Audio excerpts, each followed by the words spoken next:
Now, what I'm going to do now is going to go through a practical example of what an Islamic derivative transaction is. So this is where I stop talking for a bit and you answer questions. Okay, this is a conventional interest rate swap. What are the cash flows on this? What are you doing in a conventional interest rate swap? What do you do? Anyone, hands up.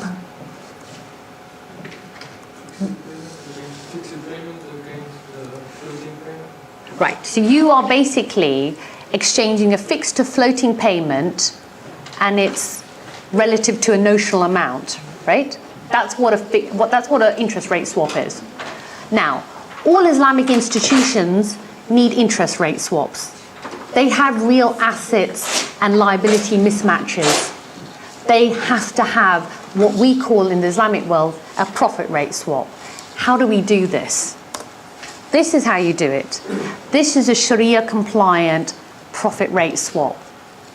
What you do is a floating rate payer goes out into the market and let's say buys LME traded metals at cost price.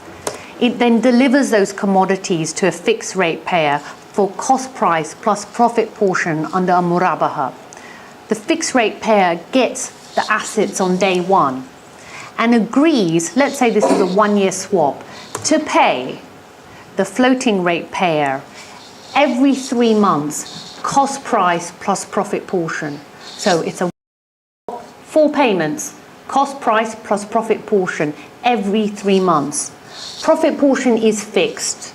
We know what this is at this moment. We're now going to do the second leg of the swap. Fixed rate payer has a bunch of commodities. It's going to monetize those by selling them to a supplier. Note, the supplier 2 is different to supplier 1. So you may have a Dawny Day on one side and a Condor on the other side.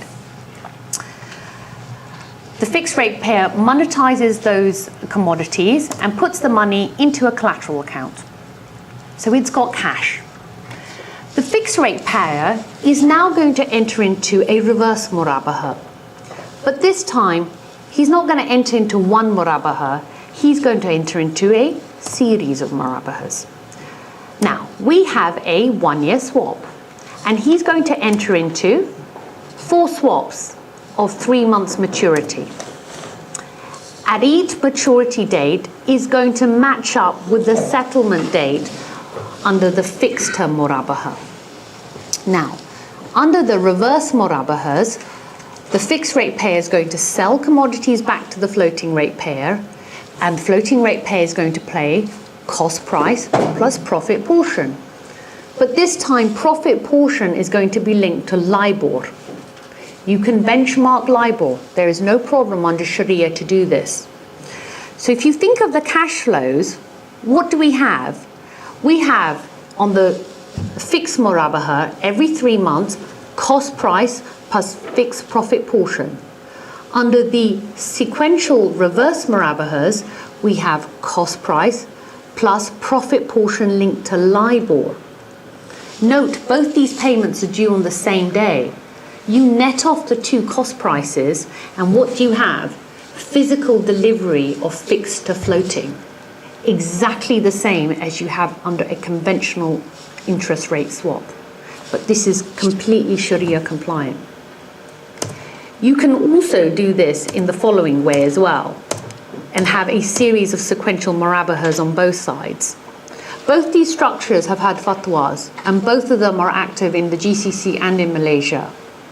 But this is exactly how amazing these Islamic derivatives are. People think they're very simple products. They're not.